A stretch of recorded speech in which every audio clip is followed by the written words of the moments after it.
What's up, everyone? Right off the bat here, I run aground, and so I get a hole poked in my ship, but that's okay, because I'll be needing that for later.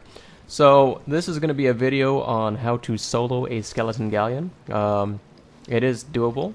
It's not necessarily easy, and certainly not something I would recommend in a storm. It's absolutely critical you don't do it in a storm, because you can't afford to have your ship taking directions and turning on its own in the wind, so don't want to be doing that. I've just got a default sloop here. I mean, I've decorated it, but it doesn't have any extra supplies or anything. You can see I've got my buddies out there. One of them's doing For the Damned. Anyway, so you can see I got basic supplies here. Nothing extra special. I've got not that much wood, not that much food. We're basically, I think I had some food on me, and that was pretty much it.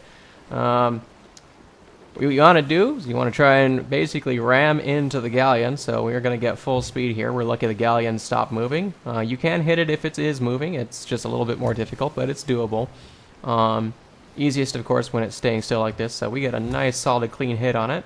And that's going to factor into our ability to take it on.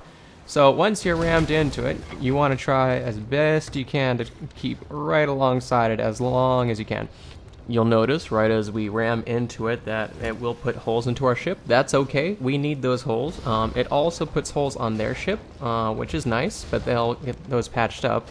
But the thing about the galleons is that, and actually all skeleton ships, they can patch holes, but they can't bail water. So our technique here is going to be basically taking water from our ship and put it on theirs.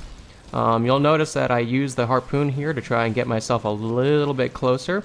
And as soon as I get up in range against it, go back and steer and make sure you're right up alongside it. Doing it solo is all about balancing. You're kind of juggling a whole bunch of different jobs at once. You're going to be balancing your sail control for speed, your direction, and bailing. So that's basically what it boils down to. You can throw fire bombs at them if you want to. You don't really have to. The biggest threat on their ship is really the sniper. The guys with the shotguns aren't really a big threat, and the cannons aren't a threat because you're right up alongside them and they can't shoot you if you are right next to them. So you actually don't even have to worry about taking extra fire as long as it's just that one galleon. So basically you're going to alternate between making speed control, like here you can see me adjusting my speed, and then also making sure that you're bailing. If you feel you got too much water on, go ahead and bail out a bucket and then repair a hole. But in general, your idea is try and get as much water in the bucket as you can before you throw it, and then throw it on their ship. You'll notice I bucket up here and then I patch this hole. You can do that if you need to. It really depends on how comfortable you are with how much water you have coming in. It's all just a balancing game. You can get fire bombs and try and throw it at them, but really the only danger they have on board is the sniper. In this video, he gets one hit on me, but it's not enough to kill. But the shotgunners, generally speaking, aren't that big a threat. If you want to, you can throw a firebomb at them, but really your goal is just to make sure your ship stays in line with theirs and that you're bucketing water onto them. I did throw that firebomb at them there just to kind of take them out for a bit, but you really don't even have to do that. The biggest threat's just going to be the sniper up in the nest. Otherwise, you're basically just going to be alternating between bucketing and steering. It should only be that. It might have to be a bit of speed control, depends on if they get away. You'll see what happens later on when that happens for me, as they do get away. I go down for an extra bucket. I really probably should have adjusted my course, but I was really just determined to have that extra, get that last bucket on there, and so just be aware of that. Like I said, it's a balancing game. You got to be constantly aware of where your ship is in relation to their ship. Right about here is where I'm like, I think I can get another bucket or two out of this. But really, it was about where my ship started turning a bit too much, and you can see it there. The nose of it's already starting to go over, and I probably should have stopped there, but it was too late.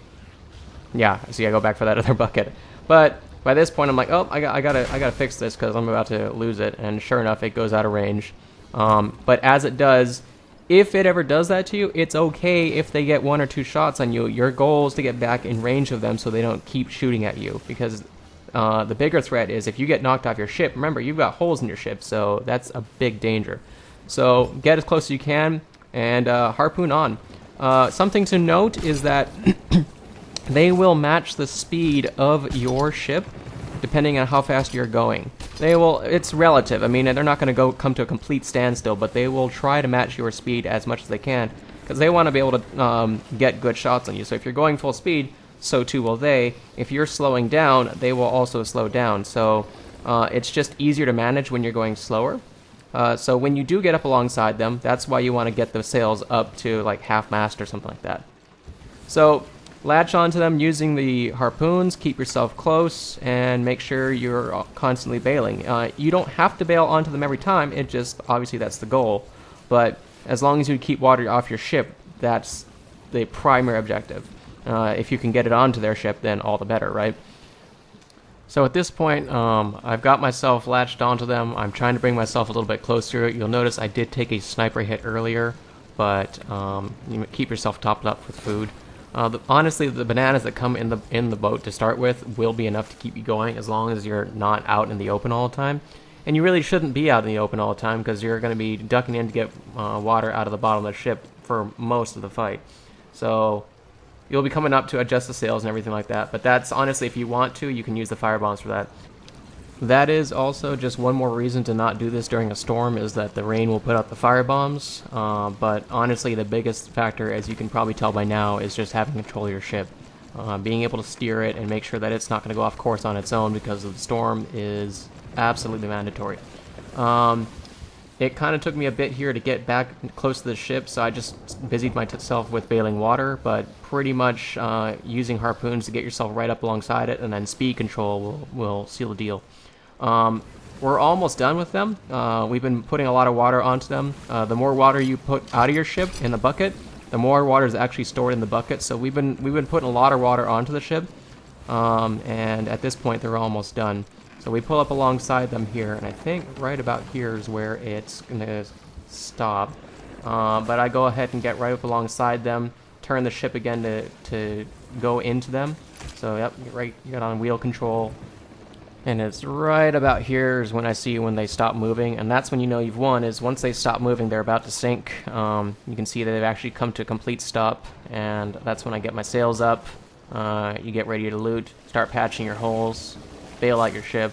Basically just take care of things until the ship sinks. So you see I got my emissary grade up there, and yeah, basically just go to patching the ship and get ready to loot. And that's pretty much what it boils down to. Just make sure all your holes are patched before you get to doing loot, so you don't, take on unnecessary water. Keep your eye on the horizon, make sure you don't got anybody coming in to take you out. But really, that's what it boils down to. Like I said before, you really can do this with a starter sloop. You see, I don't even have that much wood in the barrel there. You really don't need to do too much patching. You shouldn't be taking that much damage, and even if you do, it's okay because you need the water to help bail onto their ships. So 1 or 2 hits isn't going to kill you. It's all right. Just try not to let it be more than 1 or 2 hits. Ensure that you don't get knocked off your ship because it is full of holes and it is filling with water, and that could spell an early end. So you don't want that. But that's pretty much all there is to it. Speed control, sailing, and everything else. That's how to solo a skeleton galleon. This is Army Answer Rule. Thanks for watching.